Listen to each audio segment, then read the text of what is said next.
ओम श्री गणेशाय नमः। ओम गुरु बृहस्पति नमः। मेरे प्यारे सनातनी भाइयों बहनों एवं मित्रों, आप सबों का हमारे प्रोग्राम में स्वागत है। आप सबों का अभिनंदन के साथ साथ, आप सबों का अभिनंदन करने के साथ मैं एक ऐसे अद्भुत और ऐसे अविश्वसनीय कहानी से अवगत कराने जा रहा हूँ, जिसके बारे में हमारे सनातनी भाइयों को बहुत कम जानकारी है। एक ऐसा पात्र, एक ऐसा अद्भुत बालक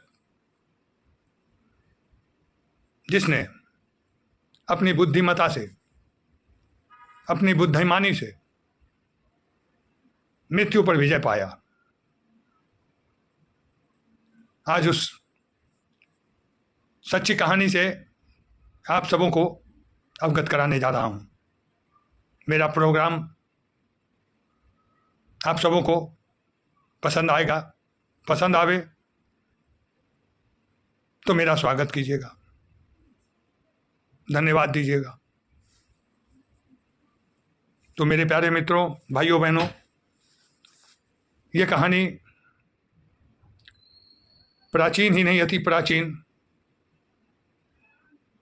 3 युगों पहले की कहानी है। ये घटना, एक ऋषि हुआ करते थे। वो एक कुटिया में अपने पत्नी के साथ रहा करते थे। भगवान शिव का आराधना और उनके भक्त होने के साथ साथ शिव पर उनकी बहुत ही आस्था निष्ठा था। भोले शंकर को बहुत ज़्यादा मानते थे, उनकी पूजा किया करते थे। ये ऋषि पति पत्नी अपने नेत्र कर्म से भगवान शिव की पूजा करते हुए न जाने कितने वर्ष हो गए। अब वो प्रौढ़ावस्था में प्रवेश कर रहे थे, लेकिन उनको एक भी संतान नहीं हुआ। ऋषि पति पत्नी ऐसे तो जिंदगी में बहुत खुश हुआ करते थे, रहा करते थे खुश, लेकिन संतान प्राप्ति न होने के कारण वो दुखी होने लगे और हृदय से दुखी हो गए। और दोनों पति पत्नी कहे कि हम लोगों का संतान नहीं होगा, हम लोगों को पुत्र रत्न प्राप्ति नहीं होगी, तो फिर हमारा जीवन निरर्थक हो जाएगा, फिर हमारा मोक्ष हम लोगों को नहीं मिलेगा। दोनों पति पत्नी ऋषि अपना विचार किए दुखी होकर मन से, और फिर निष्कर्ष निकाले कि भगवान शिव की तपस्या की जाए और भगवान शिव का आराधना किया जाए, उनकी तपस्या में लीन हो जाए हम लोग। ऐसा विचार कर वो संकल्प लेकर ऋषि पति पत्नी भगवान शिव की आराधना तपस्या में लीन हो गए। एक समय ऐसा आया कि भगवान शिव उनकी पूजा, उनकी तपस्या से अति प्रसन्न हुए और वो साक्षात ऋषि और उनकी पत्नी को दर्शन दिए और वरदान मांगने को कहा भगवान शिव ने।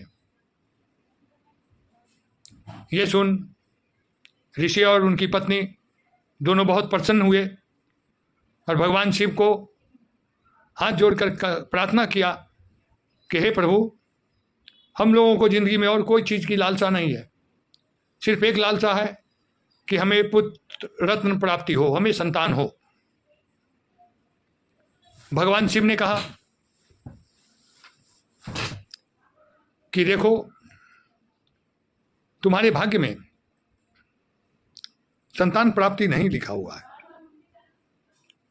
तुम इसके बदले में कुछ और वरदान मांगो, हम दे देंगे। धन मांग लो, राजपाट मांग लो, जिंदगी मांग लो, अमृतों का वरदान मांग लो, जो भी मांग लो, किंतु मैं संतान प्राप्ति का वरदान नहीं दे पाऊंगा, क्योंकि तुम्हारे भाग्य में संतान पुत्र रत्न प्राप्ति नहीं है।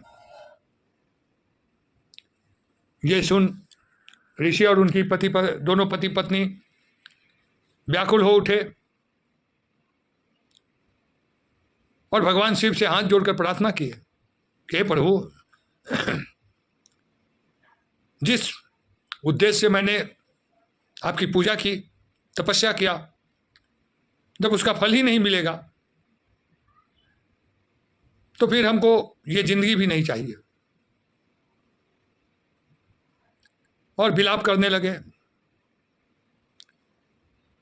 भगवान शिव वो ऋषि पति पत्नी को दुखी देख भगवान शिव वो भी व्याकुल हो उठे, कहे कि देखो, तुमको पुत्र रत्न प्राप्ति का तो वरदान देकर मैं विधि के विधान को बदलने की बात हो जाएगी और विधि के विधान को मैं नहीं बदल पाऊंगा। भगवान शिव ने ऋषि से कहा कि देखो पुत्र, मैं विधि के विधान को बदल तो नहीं सकता, किंतु तुम्हें दुखी देख मैं उसमें थोड़ा बहुत संशोधन कर सकता हूं। मैं तुम्हें पुत्र रत्न की प्राप्ति के लिए वरदान देता हूं, किंतु वो पुत्र तुम्हारा अल्पायु होगा। 12 साल के बाद उसकी मृत्यु हो जाएगी। ये सुन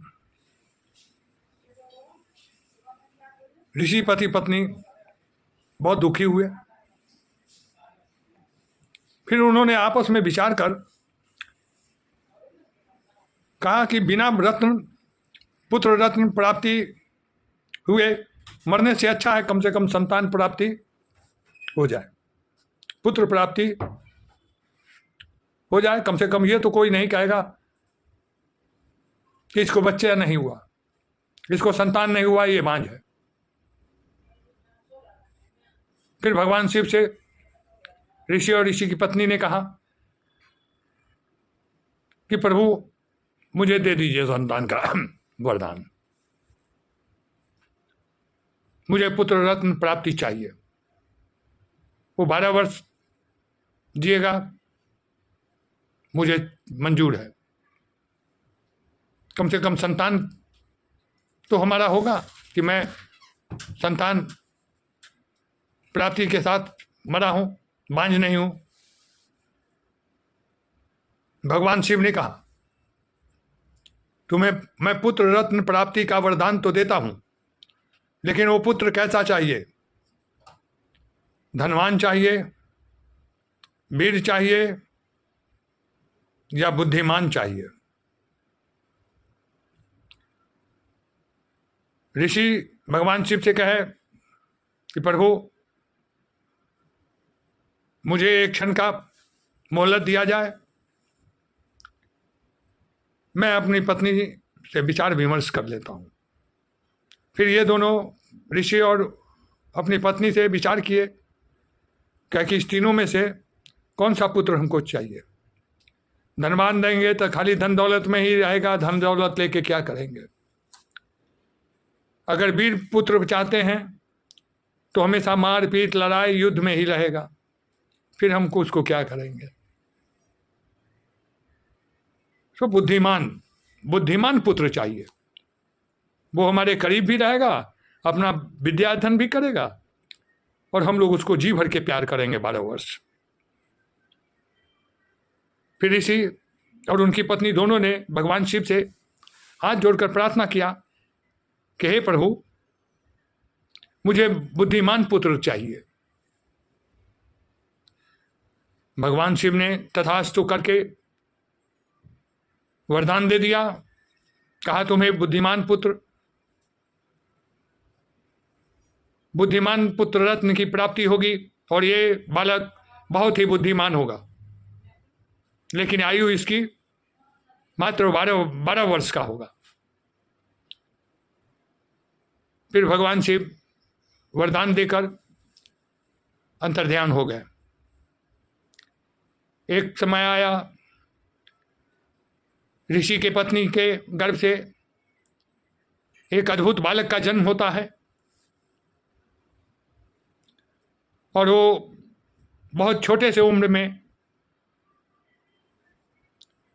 हर विद्या में, हर वेद वेदांत में वो निपुण हो जाता है। उसकी अद्भुत बुद्धि देख ऋषि बड़ी खुश प्रसन्न होते हैं। ऐसे ही समय बीतता गया। ऋषि पति पत्नी दोनों अपने बालक को, अपने पुत्र को दिलो जान से प्यार करते थे, कभी अपने से अलग न होने देना चाहते थे।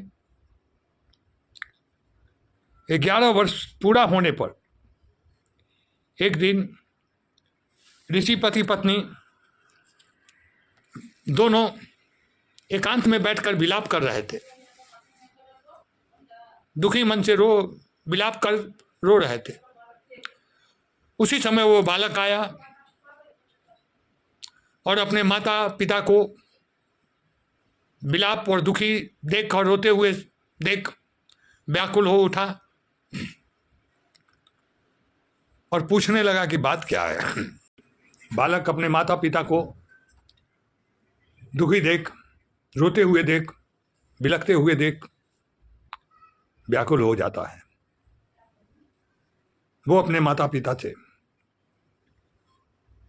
दुखी होने का कारण पूछता है।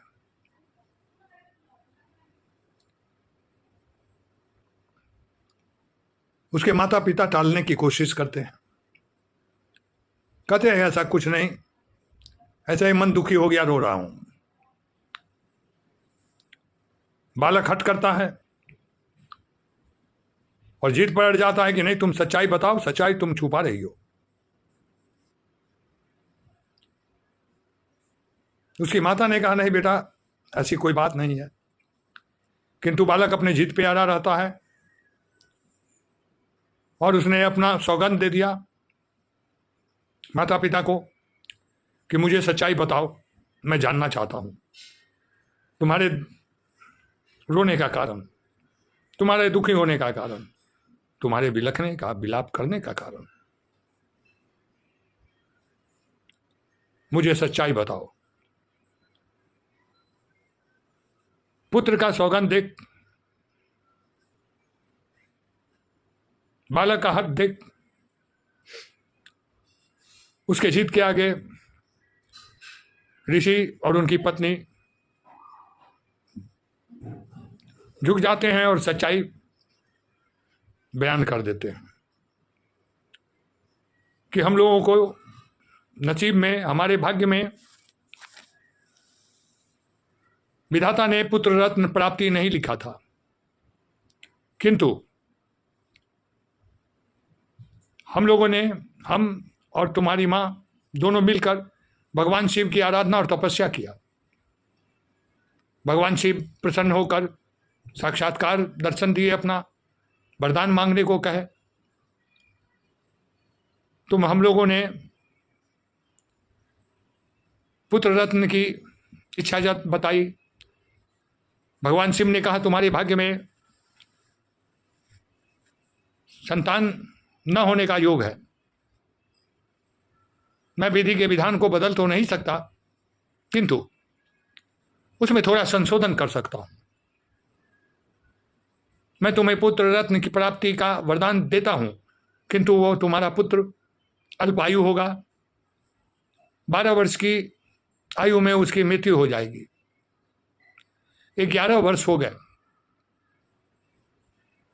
अब 1 साल तुम और जीवित रहोगे। यही सोच, यही जान भगवान शिव का वरदान याद आया और हम लोग रोने लगे और दुखी हैं। तो बालक ने कहा अपने माता पिता से कि बस इतनी सी बात लेकर आप लोग दुखी हो, आप लोग चिंता छोड़ो, और आप लोग जितने दिन जीवित रहेंगे ता जिंदगी मैं आपकी सेवा करूंगा। और मुझे 12 वर्ष की आयु में मृत्यु नहीं होगी, ये मैं आपको वचन देता हूं। ऋषि बालक के प्यार को देख आत्मविभोर होते हैं, कहते हैं हाँ बेटा ऐसा ही हो, ईश्वर का महिमा हो कि तुम्हारी बात सत्य हो। तो बालक बुद्धिमान था, उसने कहा 12 महीने अभी बाकी है 12 वर्ष में, और आप सब 12 महीने तक हमें आप लोग न टोकेंगे न रोकेंगे कि मैं क्या कर रहा हूं।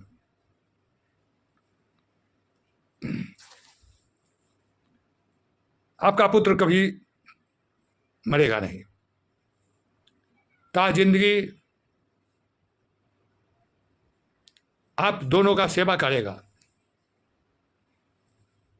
सिर्फ 12 महीने हम मुझे रुकावट नहीं देंगे, किसी चीज से रोकने की कोशिश न करेंगे। माता पिता बात मान गए। बालक को कहे ठीक है तुम जैसा चाहो वैसा ही करो। बालक ने अपने पूजा सामग्री को लिया और एक शांत और निर्जन प्रांत में जाकर पूजा जाप और तप शुरू कर दिया।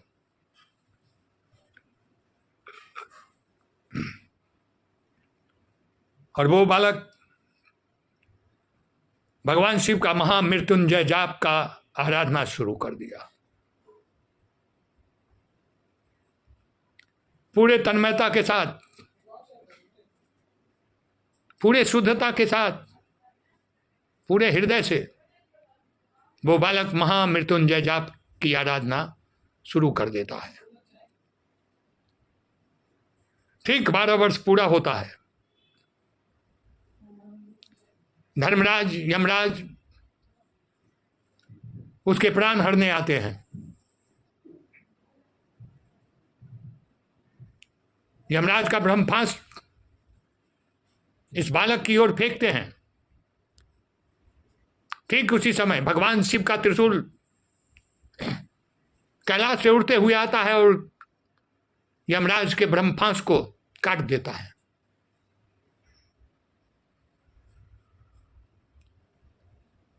ये देख यमराज भगवान शिव को कहते हैं हे प्रभु ऐसा क्यों किया आपने।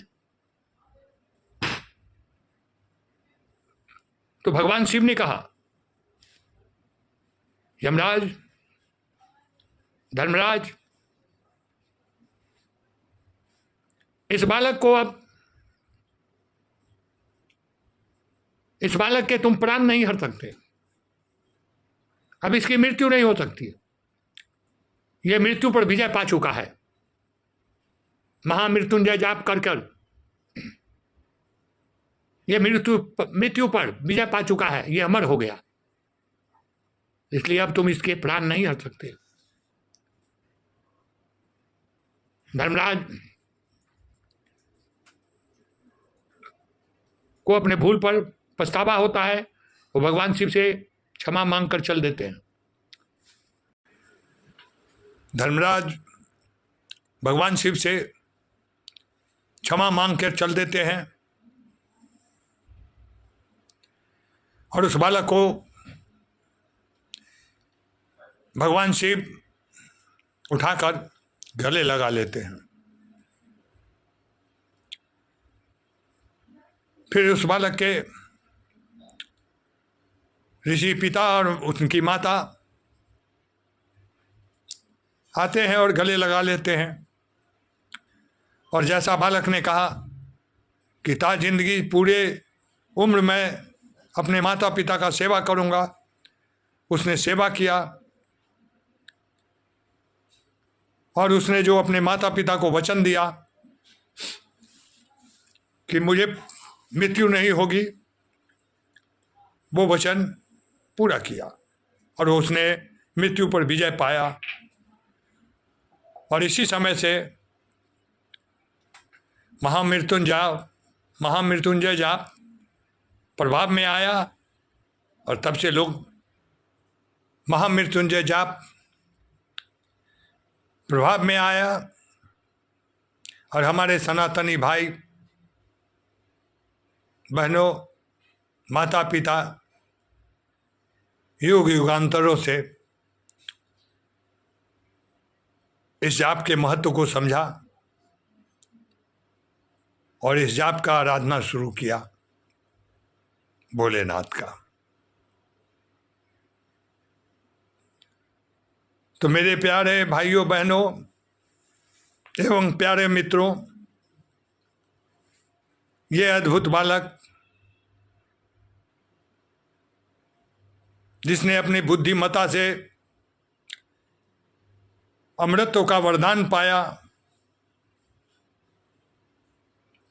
और मृत्यु भूमन में, मृत्यु लोक में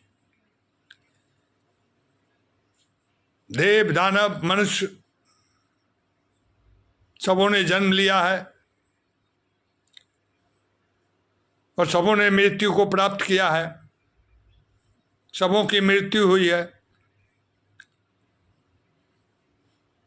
किंतु ये बालक आज भी जीवित है और हमारे आपके बीच में आते हैं।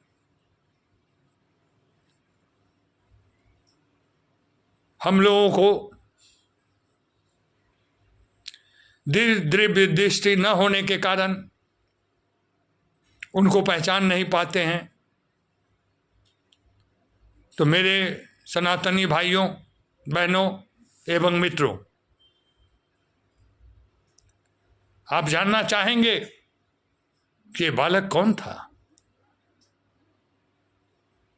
ये अद्भुत बालक कौन था?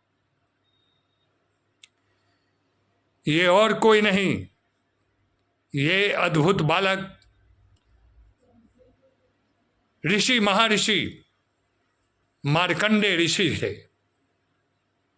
जो आज भी हमारे आपके बीच में जीवित हैं और हमसे आपसे मिलते हैं और हमारे कर्मों का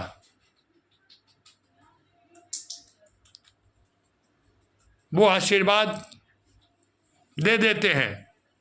अच्छा कर्म का अच्छा आशीर्वाद, बुरे कर्म का बुरा पर आशीर्वाद। वो आज हमारे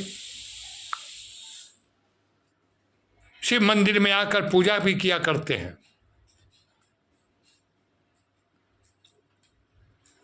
वो महान ऋषि मार्कंडेय ऋषि हैं, जो मृत्युलोक में 7 अमृतत्व का वरदान पाने वाले में एक वो भी हैं, मार्कंडेय ऋषि, जिन्होंने मार्कंडेय पुराण की रचना की और भगवान शिव ने उसे मान्यता दिया और शिव के परम भक्त मार्कंडेय ऋषि को हमारा आप सबों के तरफ से हम उनको सत सत प्रणाम करते हैं। जय मार्कंडेय ऋषि की जय हो, जय भोलेनाथ की जय हो।